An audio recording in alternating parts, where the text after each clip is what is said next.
ரெண்டு சிலை இருக்கும், முன்னாள் மணிவாசகர், இந்நாள் மணிவாசகர். அப்படி அமைச்சரா இருக்கும்போது அப்படி இருப்பாரு பாருங்க. ஐயோ அப்பா, அந்த கம்பீரத்தை சொல்லவே முடியாது. தலையில கிரீடம் என்ன, கமண்டலம் குண்டலம் என்ன, 10 விரல்ல மோதிரம் என்ன, கட்டாழி என்ன, புலிநகம் போட்டு அப்படியே ஒரு சங்கிலி போட்டிருப்பார். அப்படி நெஞ்ச நிமித்தி நிற்பார் பாருங்க. இப்படி பார்வை, அந்த நேர் கொண்ட பார்வை, திமிர் கொண்ட நெஞ்சு. ஆனா சாமியை ஆட்கொண்ட பிறகு அப்படியே அடுத்த தூண்ல பாத்தீங்கன்னா, இமைப்பொழுதும் என் நெஞ்சில் நீங்காதான் தாழ்வாழ்க கோகழியாண்ட குருமணி என் தாழ்வாழ்க, கையால் தொழுது உன் கடல் சேவடி கழுமத்தழிவு கொண்டு எய்யாது எந்த தலைமையில் வைத்து எம்பெருமான் என்று ஐயா என் வாயால் அலர்த்தி அலல் சேர் மெழுகு வப்ப நின்றேனேன்னு அப்படி ரெண்டு கையை மார்போடு அணைச்சுக்கிட்டிப்பாரு மணிவாசகர்.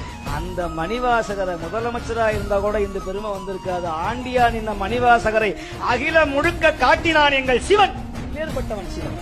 நீங்க நினைக்கிற மாதிரி கிடையாது.